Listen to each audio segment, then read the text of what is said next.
اعوذ باللہ من الشیطان الرجیم پناہ مانگتا ہوں میں اللہ کی شیطان مردود سے۔ بسم اللہ الرحمن الرحیم شروع اللہ کے نام سے جو بڑا مہربان نہایت رحم والا ہے۔ یا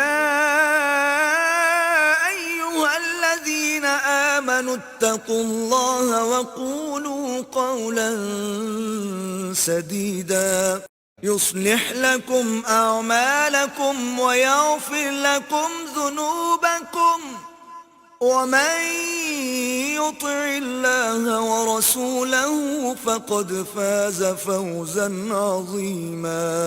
مومنو، اللہ سے ڈرا کرو اور بات سیدھی کہا کرو، وہ تمہارے سب کام سنوار دے گا اور تمہارے گناہ بخش دے گا، اور جو شخص اللہ اور اس کے رسول صلی اللہ علیہ وآلہ وسلم کی فرمانبرداری کرے گا تو بے شک بڑی مراد پائے گا۔